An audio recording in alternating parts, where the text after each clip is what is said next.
সেমাইয়ের উপরে একবার বাদাম দিয়ে দেখেন আর এই সেমাই খেতে কতটা টেস্ট হয়। আসসালামু আলাইকুম, welcome back to my another blog. তো আপনারা কেমন আছেন? আলহামদুলিল্লাহ আমি ছোট মেয়ে ভালো আছি। তো শুক্রবার ছিল, শুক্রবারে একটা মিষ্টি কিছু না বানায় খেলে আবার শুক্রবার শুক্রবার মনে হয় না। শুক্রবার তো গরিবের হজের দিন, আর গরিবের হজের দিন একটু মিষ্টি কিছু খাওয়া লাগে আর কি, মন চায় আর কি খাওয়ার জন্য। তার জন্য এই যে দোকান থেকে এই সেমাইটা নিয়ে আসছি, আর সেমাইটা আজকে বেশ মিষ্টি করে বানাবো তার জন্য আর কি। মূলত সেমাইটা প্রথমে আমি এখানে বাজিয়ে নিতেছি। মূলত সেমাইটা একটু ঘি দিয়ে বাজলে বেশি ভালো হইতো, কিন্তু যেহেতু ঘি ছিল না তাই সয়াবিন তেল দিয়ে বাজছি। তো এদিক দিয়ে তো সেমাই বাজাবাজি শেষ হয়ে গেছে। সেমাই বাজাবাজি শেষ হয়ে গেলে সেমাইটা আমি নামায় রাখবো একটা প্লেটে, আর সেমাই নামায় রেখে তারপর একটা কড়াই দিয়ে দিবো, আর এই কড়াইয়ে দিয়ে দিবো গরম গরম দুধ। মানে গরম কড়াইয়ে দুধ দেওয়ার কারণে এই গরম কড়াইটা একদম অন্যরকম হয়ে গেছিল। তো দুধটা আমি বারবার ভালো করে ছাঁকিয়ে নিছিলাম। তারপর এটা যখন একটু দুধটা হয়ে গেল তখন দিয়ে দিলাম তেজপাতা আর এলাচ। তেজপাতা আর এলাচ দেওয়ার পর দিয়ে দিলাম স্বাদ মতো চিনি, আর চিনি দিয়ে দেবো একটু বেশি, কারণ আজকে আমার মিষ্টি খাওয়ার একটু গ্রেভি চড়ছে তার জন্য আর কি। তো 2 চামচ মিষ্টি দেওয়া হয়ে গেলে এই মিষ্টিটা মানে চিনিটা ভালোভাবে এই দুধের সাথে মিশাতে হবে।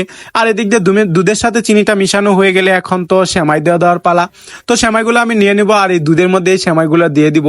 তো আজকে সেমাইটা কিন্তু দুধ সেমাই দিয়ে বানাচ্ছি, আর দুধ সেমাইটা বানালেও লাস্টে একটা সিক্রেট জিনিস দিব, যেটা প্রথমেই দেখাইছি। তো সেটার জন্য কিন্তু একটু ওয়েট করতে হবে। তারপর দুধের সাথে এই সেমাইটা একটু ভালোভাবে মিক্সার করতে হবে।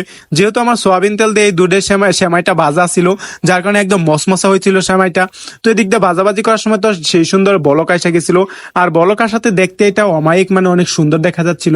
আর হলুদ হলুদ সেমাই আর সাদা দুধের মধ্যে ভিজা দিয়ে দেখতে আরো অমায়িক লাগতেছিল। আর মিষ্টি মিষ্টি একটা গ্রানে তো পুরা রুমটা একদম ভরে গিয়েছিল। তো এদিক দিয়ে তো আমার একদম মূলত মূলত সেমাইটা হয়েই গেছে। তো এই সেমাইটা এখন নামিয়ে নেওয়ার পালা। তো দেখতে পাচ্ছেন সেমাইটা দেখতে কতটা সুন্দর হয়েছে।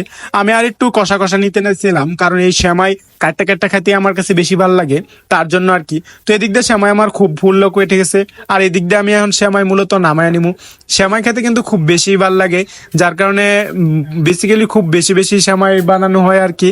তো এদিক দিয়ে কিন্তু সেমাই আমার হয়ে গেছে। তো সেমাই নামিয়ে নিলাম, তারপর সেমাই নামিয়ে নিয়ে এই সেমাইটা এখন সার্ভ করার পালা।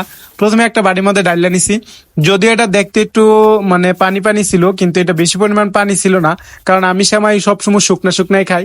তারপর একটু টেস্টের জন্য দিয়ে দিলাম বাদাম, আর বাদাম দেওয়াতে এটার একদম টেস্ট মানে দেখতে যেরকম সুন্দর হচ্ছিল, আর গরম দুধে এই বাদাম পড়াতে এটার গ্রানও অন্যরকম হচ্ছিল। তো এখন তো খাবার পালা। আমি গোসল টোসল সাইরে আইছি, যেহেতু শুক্রবার ছিল তার জন্য আর কি। তো এখন গোসল টোসল করে শেষ করছি, এবার খাওয়া দাওয়া নামাজ পড়তে যাবো। তো খাওয়ার জন্য কিছুটা নিয়ে নিলাম, আর বাকিটুক থাক পরে খাওয়া যাবে। তো এটা তো আমি একদম জমি একাকার করে খেয়েছি। তো আজকে ভিডিওটা কেমন লাগলো সেটা কিন্তু জানাবেন, আর আমার সেমাই রান্নাটা কেমন হয়েছে সেটাও কিন্তু কমেন্টস করে জানাবেন। এটাই ছিল আমার ভিডিও, কেমন লাগলো সেটা কিন্তু জানাবেন, আর ভালো লাগলো অবশ্যই তো লাইক কমেন্ট শেয়ার করবেন। সবাই ভালো থাকবেন, সুস্থ থাকবেন, টাটা বাই বাই।